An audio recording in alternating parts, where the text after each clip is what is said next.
అందరికీ నమస్కారం. శ్రీమాత్రే నమః. శ్రీ గురుభ్యో నమః. మణిద్వీప వర్ణన.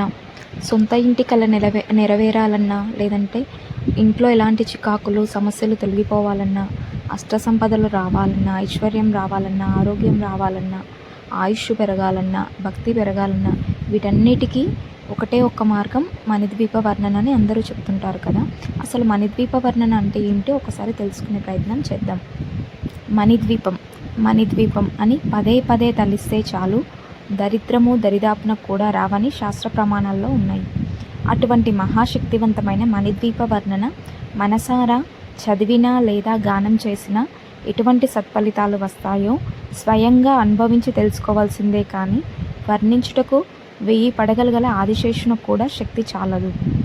లక్షల బ్రహ్మాండములను కనురెప్పపాటులో సృష్టించి లయము చేయగల 32 మహాశక్తులు పరిరక్షణలో ఈ సమస్త విశ్వములు ఉండుట వలన 32 రకాల పూలతో మణిద్వీప వాసినికి అర్చన చేసి పసుపు కుంకుమ గంధం అక్షింతలతో సేవించిన అమోఘమైన శుభాలను పొందుతారు.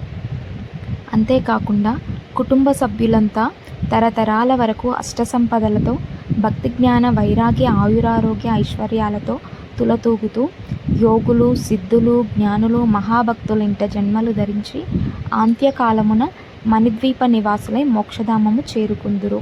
కనుక అందరూ మణిద్వీప వర్ణనను ఖచ్చితంగా 9 సార్లు పఠించినచో సొంత ఇంటి కోరిక నెరవేరుతుంది.